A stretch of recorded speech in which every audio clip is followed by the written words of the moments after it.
challenges does Michigan's offense present to you, especially with how they use Peppers at different positions?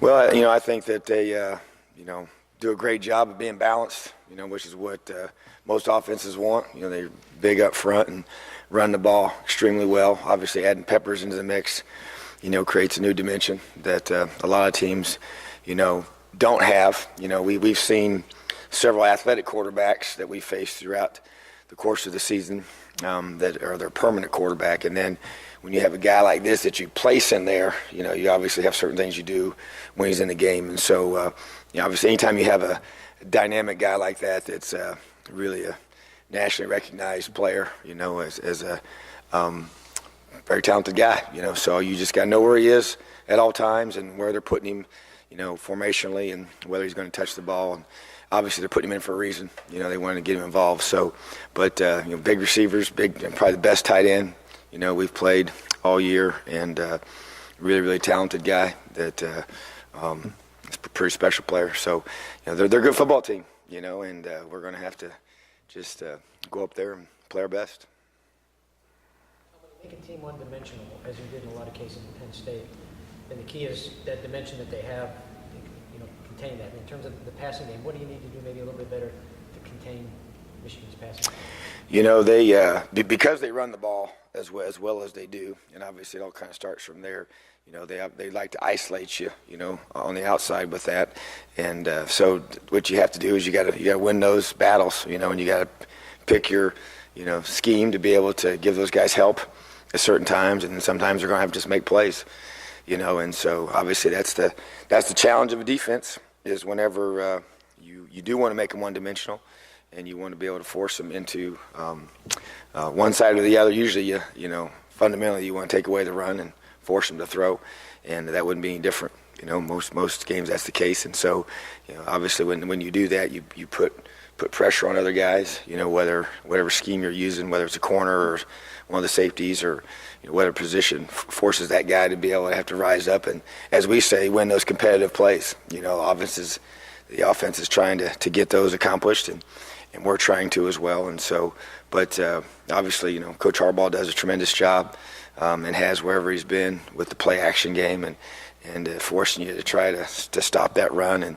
they use so many different personnel groupings and formations and shifts, and it's pretty much what he's done. All the different places, and it's been very, very effective, and he just does a great job at it. So we've got to be tremendously disciplined with our eyes and with our system and our fits, getting our guys in the right spots, and at the end of the day, it comes back to winning those, whether it's the matchup in the run fit, winning it against the blocker to the ball carrier, or winning those one-on-ones on the perimeter. And then obviously with the big tight ends that they have, it creates a whole other dimension of the run pass confidence those guys are put in. So, our guys are going to be on top of their game. Perspective and safety, he thought it was the best run fit he'd seen here. What did you see on film? Yeah, it's frustrating. I thought we did a lot of great things. And I talked to the boys yesterday and really tried to speak from the heart, and tell them how proud I was of them, and how hard they played and how well we fit the run. And there wasn't a lot of creases, there wasn't a lot of places to go, and I thought we played a really, really special running back that was really, really difficult to get on the ground, and you really never let him get going, and it was the guys that bought into what we're doing, and they played it really, really, really well. And so they did everything I asked them to do, in regards to that part of it. So I just felt like that, the kids, and they knew it too. I mean, they came off the side. They knew that they kind of had them, and they just really weren't able to get a whole lot in that part of the game. And so just frustrating not to be able to finish, So we addressed that with our guys and trying to find ways to still, 6 minutes to go in the game, we're up by 3, you got to finish. And to me, that's the bottom line. It's on us. What do you think it's going to take to finish this? And we discussed that too. You talk to the guys. I think that one piece of that for me is to play more guys early. I think that it does take its toll, as the game wears on. And if you notice, even some of those situations we had, in the first half, some of those, throws, we were able to make plays on them, and then in the second half, they were able to make some of those plays, and some of those end up being the defining plays in that game. And so, to me, it's still about continuing to build depth and get more guys playing to where the guy's not playing 60, 70 snaps, which we still have at this stage of the game. And it's some critical positions. And so, at linebacker and at corner and Husky, and we just feel like we got to get, I think that's a big part of it, and because the thing that was different, and I'm always pretty transparent with our guys about, what happened. And when you go back and look at maybe the Nebraska game, and you had some definite breakdowns in that last drive. Here it wasn't like we broke down. It was just some, they made a play and we just didn't quite. We were there, we just didn't quite get the ball out or whatever. And so, it's a matter of now just, what do you do to get, to that next step. And so I think a really big part of it is that depth, the depth that you have to be able to, for a guy to be playing, in the 40s, maybe 50 snaps, and not getting him into the 70 range, where I don't care who you are, it wears on you, and so I think those, it allows you to maybe be a step slow here, a step slow there, or just one, everything's a split second, it's such a fine line, at this level with the talent that you're facing every week. And so, we got to continue to grow that, and we're getting closer with that. I think our D-line is getting to where we're getting more of those guys playing, less reps, more guys involved, more guys that we trust to be able to execute in those situations. And so we definitely saw growth, and still, we got 2 takeaways, and really we count the 2 fourth down stops, even though you can't count them statistically as a takeaway. It does count in terms of that was their ball right there, and we took over as an offense at that point with the 4th down stops. So those were huge. And so getting 2 of those, there were 4 opportunities for us. We just needed to get the ball out, get another hands on the ball, get a pick, get one more stop to be able to give our offense the ball back there when we had the 3-point lead in the 4th, or you say the 10-point lead with 3 minutes to go in the 3rd. All that momentum that was at stake there, So just still teaching and coaching, and we our theme for this week as a defense is about being persistent. We have different themes each week, and it says, I will persist without exception. And so we are going to continue to stay the course and keep reinforcing all the great things that they're doing. And I just was so proud of how hard they fought and battled and did such a great job in so many ways. Just got to continue to stay the course and be persistent and find a way. That's what we're going to do. Defense is 13th in the country on 3rd downs. How have they been able to step up and get that last stop on 3rd down so consistently? Well, it's a team effort, and another good performance in that area. And it is a critical area, when you start going through talking about the game and even how it changes over time. That's one thing that doesn't change, and that is getting off the field on 3rd downs. And it's probably more so now than ever because of the number of possessions that teams get with the tempo offenses today. And so that's one stat. A lot of times, the yardage thing can get kind of, I don't know what that really means sometimes, but it's about keeping them out of the end zone. It's about taking the ball away from them. It's about possessions. So obviously 3rd downs are huge. So we emphasize it. We have one whole practice that we devote to that.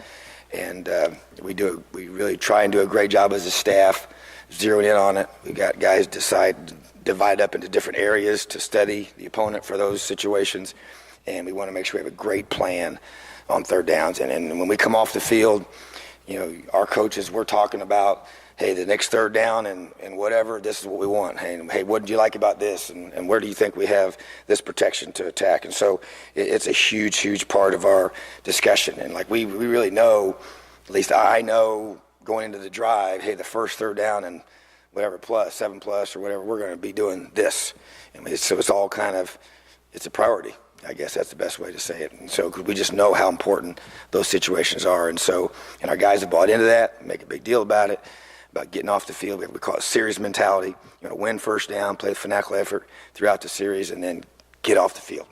And that's how we approach it. And so I think it's one thing else you get what you emphasize, and really proud of our coaches and players for executing it. And those are critical downs that we have to come up big, and those creates, 3 and outs if it's the first series of the drive, and they also obviously get our offense the ball back. Tied to school record, tackles for loss. Is there any particular key to that, why that was happening for you? Big part is the penetration of our D-line.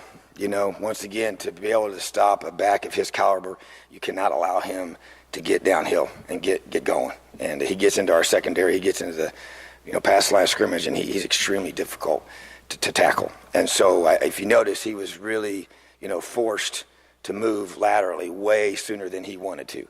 And I thought that was huge, and obviously we try and scheme it up and get yourself in position to do that. But once again, scheme's great. Players got to make plays. So hats off to our defensive line, our linebackers, corners at times, safeties based on the run fits. I thought it was the penetration up front that probably was huge for that. And once again, the players just, buying into the game plan and executing it really, really well.